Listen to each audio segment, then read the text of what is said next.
European Commission left out, single out, put the farmers of palm oil aside, isn't it? Yeah, if this legislation And is is it focusing, fair? yeah. Oh, that is not fair, of course. We said we as an industry we need to. That is also the problem with this legislation. This legislation is focusing on just deforestation to stop to that the import of palm oil or any other of the other products is not linked to deforestation. It's not so.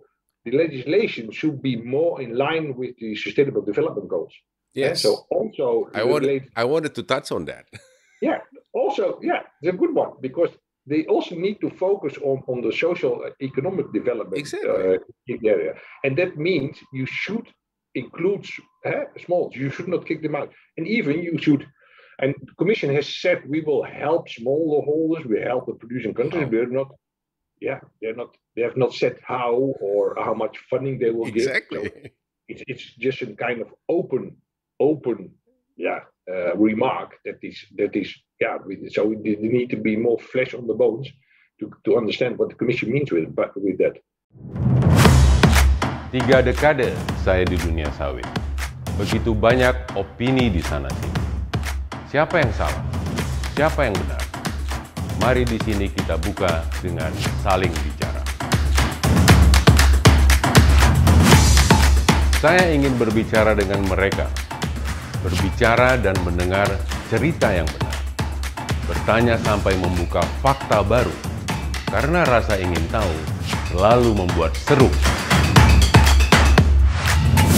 Saya Togar Sitanggang, welcome to Tagar Togar Podcast, Explore, Reveal, Sharing.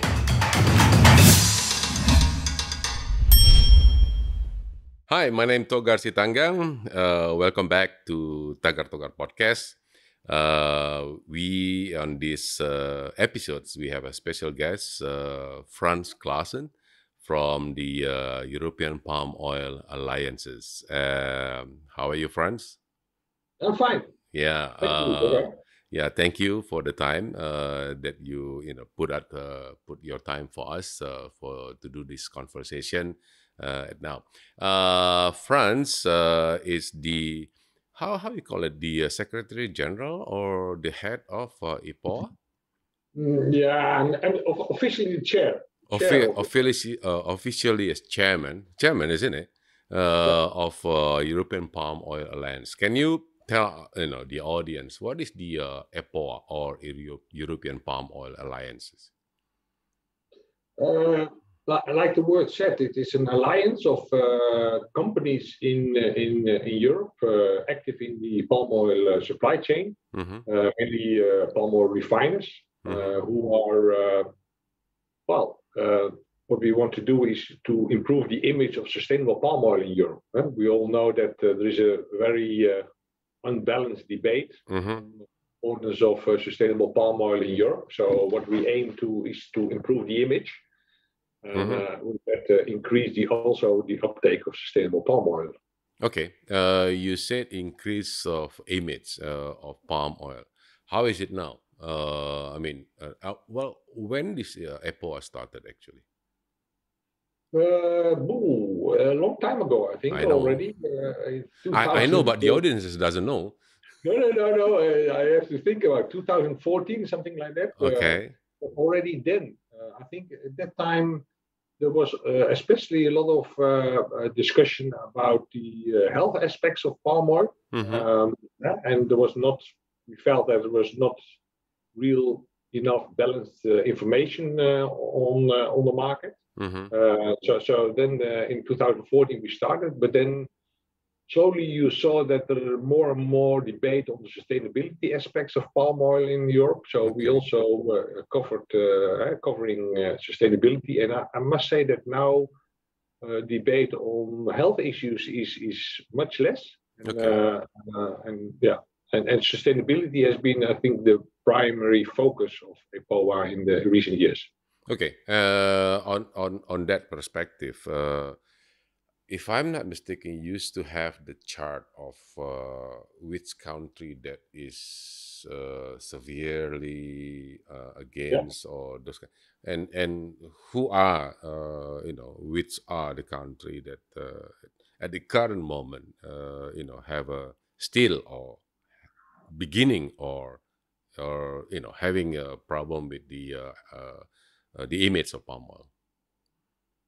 Well, in general, I still feel that in many countries there is not a balanced image on the knowledge about what palm oil is and the importance of palm oil, and also all the developments in palm oil in general. So there's still a lot of work to be done in the whole of Europe. But it's more, I think, more in the South European countries. It's more unbalanced. I would say in Italy, Spain, France, although we also saw that in these countries it's more stable in recent years than in the past. So I think we worked together also on this in the past, and I think the situation is now more balanced than 3-4 years ago. But I still feel that palm oil is. We all know that palm oil is not a European crop. Yeah. So a lot of consumers are not aware of palm oil, where it comes from and how it's produced, etc. And so therefore we are more familiar with sunflower oil, olive oil. So there is, I think, due to the lack of knowledge. They're very much open for the critics of NGOs, the whole story about orang-utans and deforestation, etc. So they have filled in their image of palm oil linked to deforestation and the loss of orang-utans. And it's very difficult to change that image. But slowly, I think there is, in France, but also in Italy and in Spain, there's due to also support not only from EPOA but also in each almost in 10 European countries we have let's say national sustainable palm oil initiatives, and they work together with EPOA, but also they are also dependent, how do you call it, independent organizations. And they do the work on the ground in the different countries, and they do. I think they have done a good job over the years. Okay, and I mean, we worked together on EPOA a few years back, and France is still. Is it still the most difficult country to handle or to tackle the palm oil issues? Or France, there is, well, I think Italy, the debate in Italy was also very heavy and very fierce. But the French in Europe are always known as a little bit more nationalistic. And that's very always they very much into their own products, so it's very difficult to deal with the French people. And when almost at the end of our working together, Spain was becoming critical on palm oil. Is it continuing to getting worse on since then? Oh yes, 4 or 5 years ago, I think the situation was increasing, becoming worse. But I think also there you see more flattening out. I think also due to the work of. But I'm not saying that it's already that there is a balanced image. I won't say that for any of the European countries. Yes, of course. Even in the northern part of Europe, we also know the Netherlands. I think. In general, the government and NGOs are quite realistic. But even in the Netherlands, we have anti-palm oil NGOs and companies. So we face everywhere. So the no palm oil products as a kind of example of the negative trend. Is I think the most in let's say in France, yes, and Italy, but also you also see that in the Netherlands and other countries. Yeah, with that labeling on their Yeah, product. Yeah. the palm oil free labeling. Yeah. On numbers of product on this, can you maybe you have some studies how many products that is labeled as no palm oil in many different languages and countries?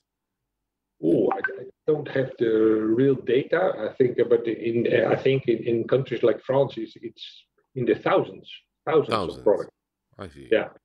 Yeah, and in the Netherlands, I won't say it is in thousands, but it is. There are some brands who are very, let's say, in the Netherlands, I think it's only maybe 10, but some are very active in communication in the media. So yeah, it doesn't help. No.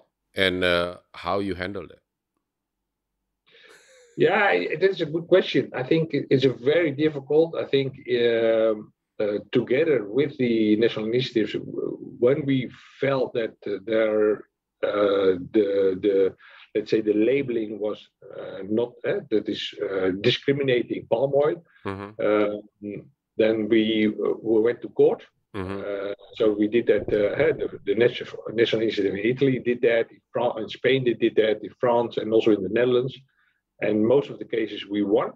So you see that if you go up, but at the same time, there is a strange rule in Europe, from the European Commission, that you are able to, if you have no palm oil ingredient in your product, you're free to label it as palm oil free.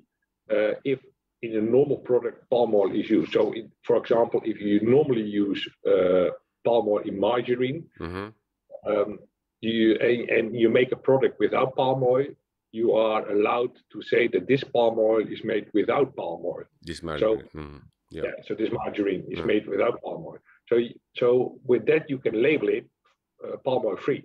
Of course, you're not allowed to label, and that was in some cases the case, that companies labeled the margarine palm oil free because of deforestation, or because this is linked to deforestation. That link cannot be made, because we also in Netherlands, currently 90% of all palm oil used in the food and feed and oleochemical industry in Europe is already sustainably certified, mainly by RSPO. So you cannot say that the palm oil we use in Europe is linked to deforestation. So you're not allowed to say that. Companies are not allowed to make the link on the label. On the label, they're not, or on the website, on the company website, they're not allowed to make the link. I see. So if they make the link, we'll go to court, and then most of the cases we win. But most of the companies are now clever enough to not make the link, but just say no palm oil, and then they say because you know why, and then and then they don't say why, but because you know why. Yeah, you know why, and that is and for us that is very difficult to. Yeah, if we go to court, we won't win, because so this is a very difficult situation. It's like you said, like Netherlands, you have the companies use palm oil. Is it 100% sustainable palm oil, or mostly still on using CSPO, certified sustainable palm oil? Yeah, it is. I think if you look, it is. I think 70% of the palm oil food is even segregated, segregated sustainable palm oil. So part is mass balance, and there is some part that is bought with book and claim certificate. I see. But you see a trend that the trend is clearly towards physical flows. Yeah, because segregated is the real, actually sustainable palm oil. It is not, because book and claim is so easy. You just buy the certification, isn't it? Yeah. Yeah. Yeah, we have all debate about this. Yeah. Because yeah, you're right. If you have segregated, you really know, the consumers really know that the palm oil used in this product they buy is sustainably produced from and tracked from the producers towards the end consumers. Yeah. But we all know that the problem with the role of smallholders in the supply chain, if you have smallholders in your supply chain that are not certified or are if you then you need to kick them out of your supply chain if you want to have segregate. And of course, that is something. The position of smallholders is something that is also something where politicians and NGOs are very concerned about. So they don't want, and also the companies, they don't want to kick out smallholders out of the supply chain. Yeah, but like you mentioned, well, I don't want to put blame on smallholders, but a lot of these smallholders still not quote unquote sustainable. At least they don't have, they don't really have the certification for that.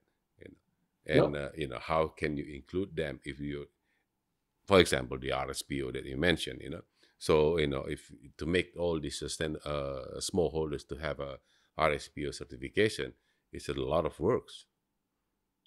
Right? Yeah. And not only I think RSPO, but the same from ISPO. Yeah, I think true.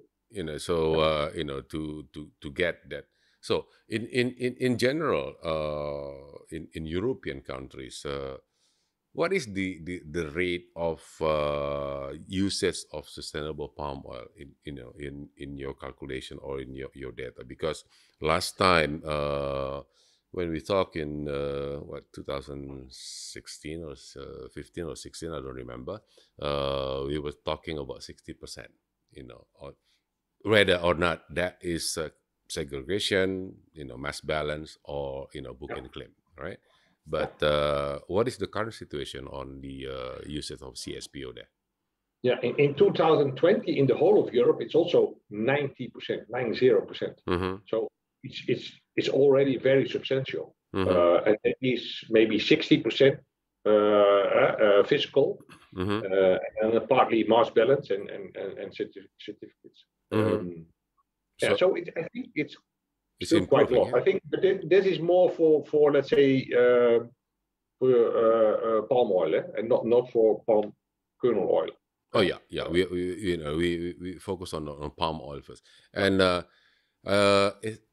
EPOA, having is it working with other NGO or to do this disseminating the information on sustainable palm oil? Yeah, good question, Toga. I think that is a few years ago we started. We felt as EPOA that we are representing the palm oil industry. Also, in the past with both with support from producers in Indonesia and Malaysia, although we still have producers from Colombia as a member. Of course, we from the palm oil industry are saying that sustainable palm oil is important, and try to balance the debate. But of course, we are not very objective. So we thought to be more trustworthy to the audience, to the public, we need to get more support from scientists and NGOs. And so we set up a kind of new vehicle, new organization platform, and that's called Sustainable Palm Oil Choice. That's called abbreviation SPOC. SPOC. And SPOC. And there we work together with WWF, Solidaridad, Conservation International, but also with a lot of other food companies. Ferrero, but also scientists, Wageningen University or from Germany, and they organize also not podcasts, but webinars and LinkedIn. So and they are also now in the first phase. They focus mainly on, like we did, on let's say business to business. But APOA, we started several years ago, 2 years ago, also to focus more on the public. So through Facebook, Instagram, and now also Spock is doing that. So to the larger and broader audiences. And I think that we see that really helps. And with the current social media is kind of ways to reach out to more audiences, isn't it? Yeah. Compared to what we did in the 15 and 16, right? We don't. Yes. Yeah, we didn't really use that that way to approach the people. In 2000, every year we make a report. In 2021, so last year, we calculated how many consumers we got our message, and in Europe it was 55 million people. Okay. Of course, it does not mean that the 55 million people who received our message through Instagram or LinkedIn or Facebook are all immediately convinced of sustainable palm oil. Of course not. But at least they got this information. Yeah. And I think at the end it helps. Yeah. Yeah. And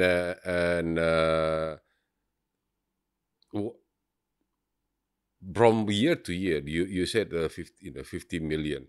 There's an increased number from the previous year, 2020. How much is increasing? Or you? So in 2020, I thought it was already 30 million.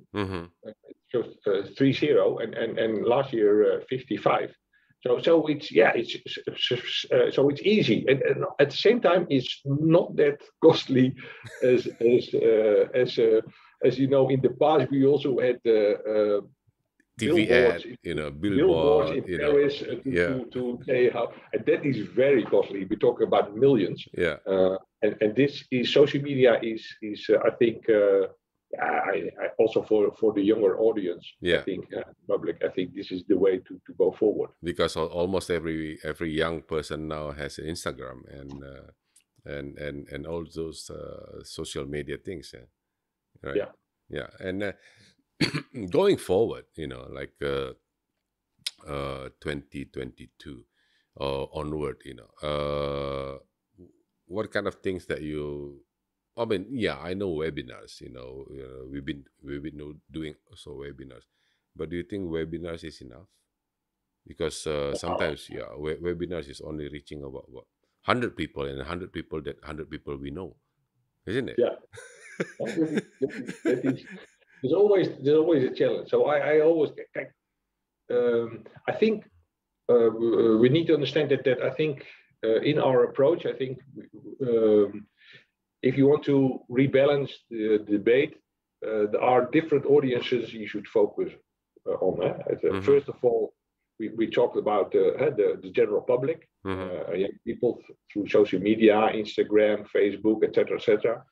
At the same time, it's important that business-to-business community are aware of the opportunities of buying sustainable palm oil. But at the same time, also we need to influence politicians and government. Okay. And of course, those audiences you can better reach out by personal contacts, but also through LinkedIn, for example. LinkedIn and Twitter are more used for politicians and government officials, and more the well-educated people. So we will also use that. So it's a multi-tier approach. I think we need to will continue. Yeah. And I mean, okay, this is something new, because last time we don't really go for politicians, because we isn't it? Yeah, that is partly true. Not let's say not in the center of Brussels, but I think I think we all know that there is a new legislation coming up, or there's already a proposal on deforestation-free commodities in Brussels. I think that is currently for us on the political side the most important topic. And how MEMBUKA handle that? I mean, is there? I mean, the support from all the alliances also in other countries? I think first of all, it's, we work together as MEMBUKA. We work together also with the European Alliance of European associations in Brussels, for example, and they do much of the lobbying in the Brussels bubble. At the same time, if you want to lobby in Brussels, you also need to lobby in the national capitals in Europe, because also those politicians and civil servants go to Brussels to present their country. So what we do is we analyze together the effects of the new proposal of deforestation-free commodities, and aligned our positions with VDOL, etc., and then reaching out now to politicians, and that's what we do now. Politicians, political parties, NGOs, to find friends. Okay, and I mean, in coming years, the new legislation, like you mentioned, will this how could I say, could make the situation on palm oil worse with this new deforestation things, because that it will be then calculated here and there, right? I think the proposal as it is now is, I think, will definitely make the situation worse for palm oil. Not only for palm oil, because I think there are the legislation. I think first of all, it's a unilateral policy from the European Commission. It's not discussed with the producing countries, so there's, I think, already a problem. But it has very strict requirements for the traders, for the companies that import the palm oil. For example, one of the demands is that if you import palm oil, you need to know all the geolocations of all producers, including all smallholders in your supply chain. Well, I can better ask you: is that easy to do? It is not. It's very difficult. I mean, again, I mean, a few years back, we only talking about sustainability in terms of certified sustainability, right? Yeah. And then after that, it come the word of traceability. Yeah. And what you just mentioned is actually traceability, right? Geolocation, and and if that used to determine the sustainability of the products, how many millions? I mean, because that's not only palm oil, right? I believe it's coffee also is included on the cocoa, coffee, and even soybean. Yeah, soy also. Yeah. Yeah, and what kind of system that can monitor the whole of this? So that's also what we have said to the Commission and to the governments and politicians. I think first of all, I think that the palm oil supply chain in general is much further matured in sustainability, traceability to the mill. I think that most of it is done already. But that is not the case for soy. That is not the case for cocoa, and not the case for coffee. So what we also said, that you cannot use one size fit all approach. for the European Commission, because we know that all different the different commodities have different challenges in the supply chain. And the demand of the for all geolocations of all producers, including smalls, that is something, and that means it's also legality. Yes, exactly. It's hard. It's impossible. Yes, exactly. And so that is even when you know, I don't know, I don't remember what years was that.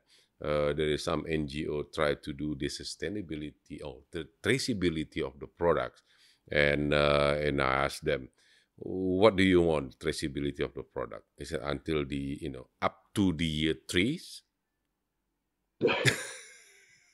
Right, up to the 3s.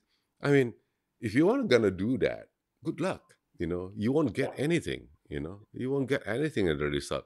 And if that happened, for example, if this legislation passed, and we have in Indonesia, Malaysia, or any other countries cannot send palm oil to Europe, what is going to happen in Europe in terms of vegetable oil? Who's gonna replace that? Yeah, no. Like I said, if we need to comply with this, but I think this is the proposal. So we will prevent happening this. But this proposal will, of course, leads. First of all, if you want to, it leads to shortages on the European market, because we're not talking only of palm oil, but also soybean oil. Soybean oil, exactly. Soybeans. Yes. Soybeans and soybean oil. Yeah.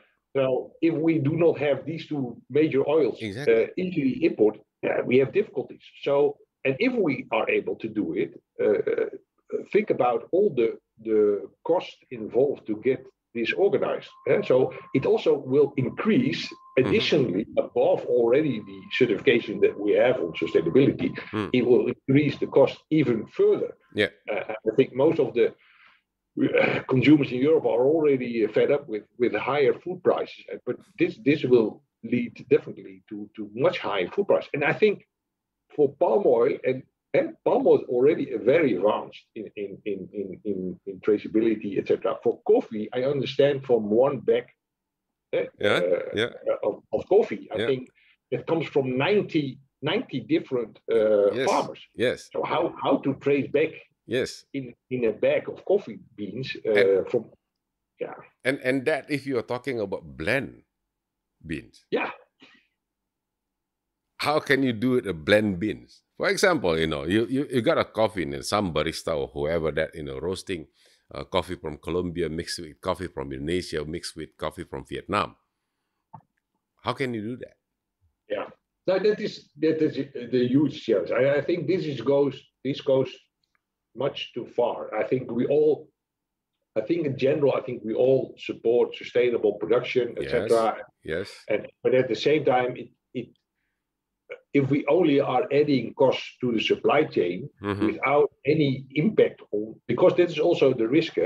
The European Commission has said in the proposal they're going to introduce what they say benchmarking, so high risk areas or countries, and medium and low risk. But you can understand that traders, if in high risk areas you are obliged to present more information, and meaning additional cost, why should you go to high risk areas? You move to the low risk areas, where maybe there's no deforestation. So you go to the larger plantations that are already there for 20 years.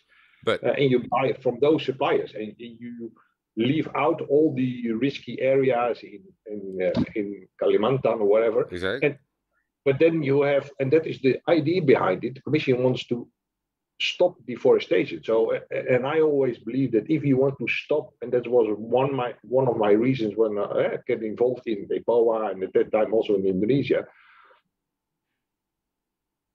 you need to work together with everyone. You need to go, especially to the high-risk areas, and to convince people to do the right thing, and not to move away only to the easy areas. Exactly.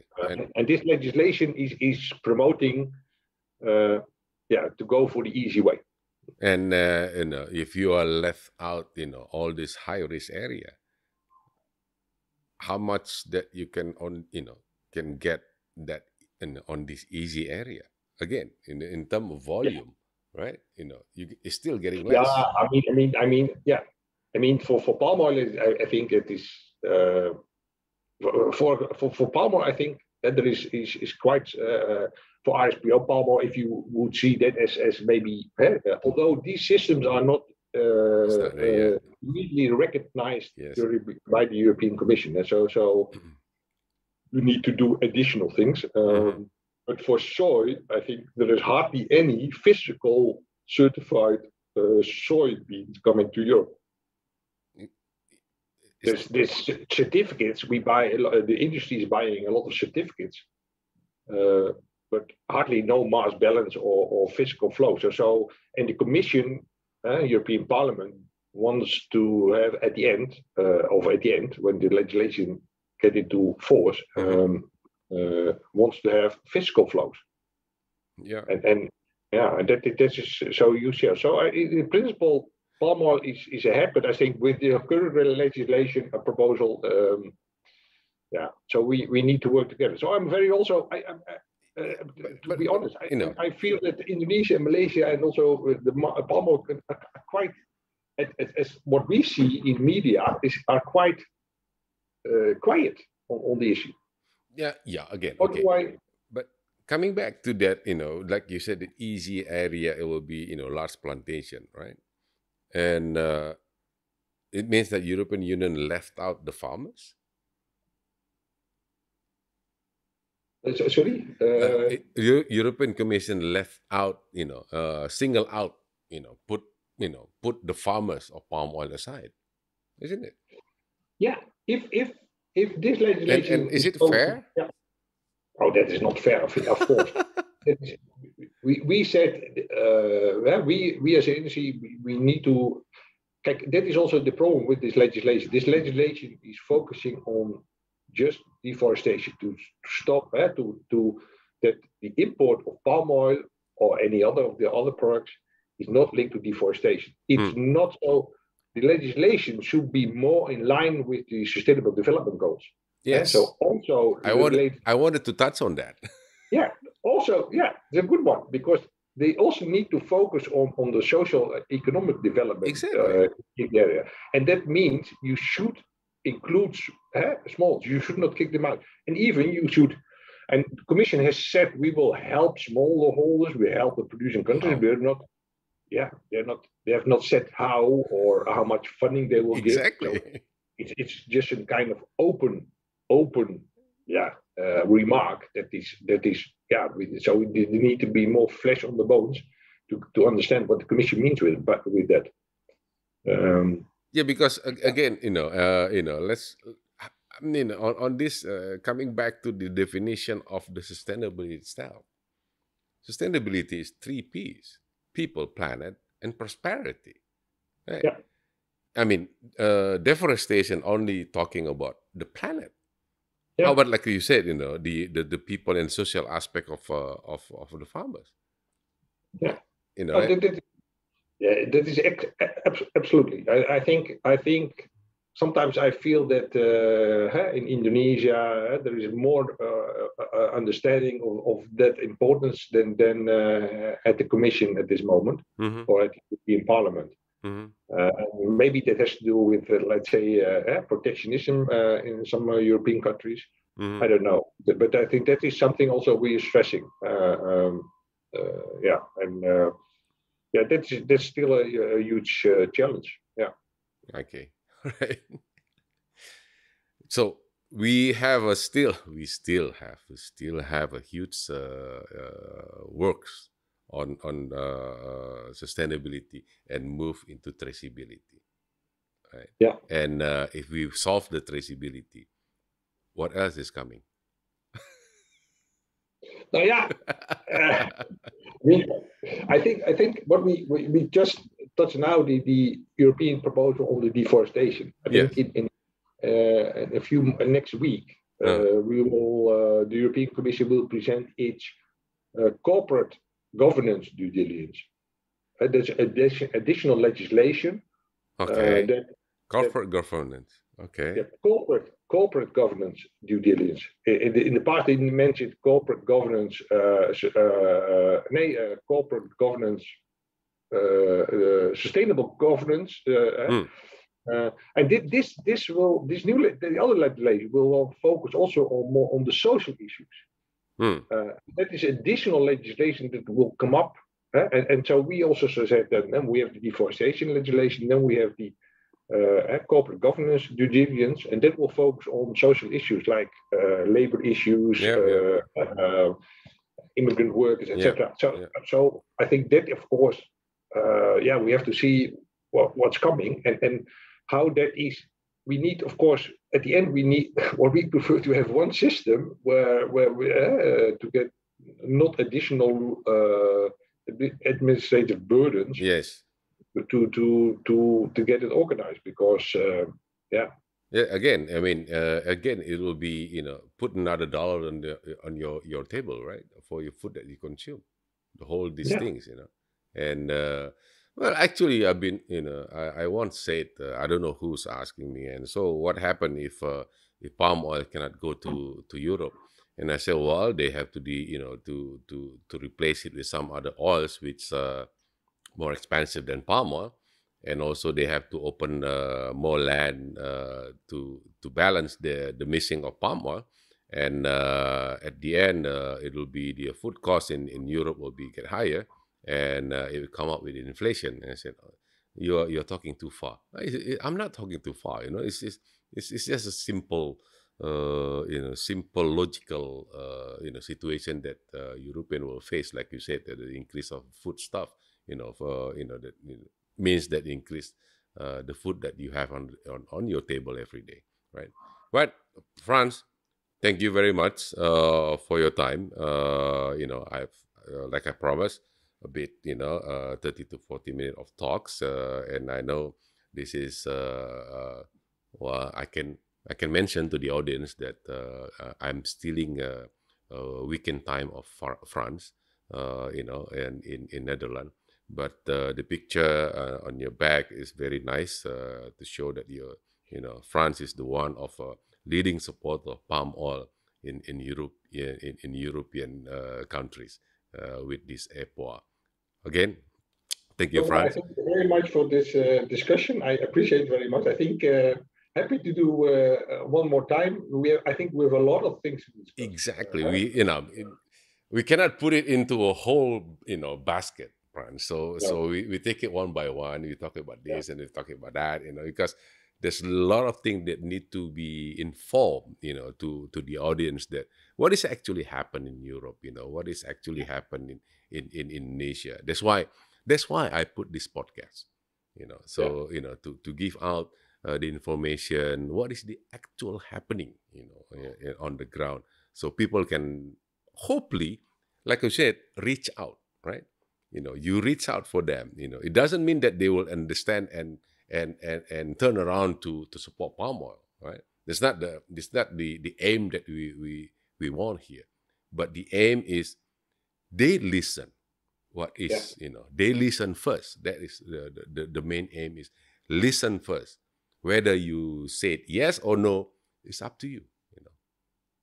Yeah, agree? I think that your podcast is doing a great job to at least to bridge the different information. So thank you very much for giving me the opportunity, Togar. Thank you. Happy to do so, even in the weekend. Yeah, happy also to do another time with you with another topics.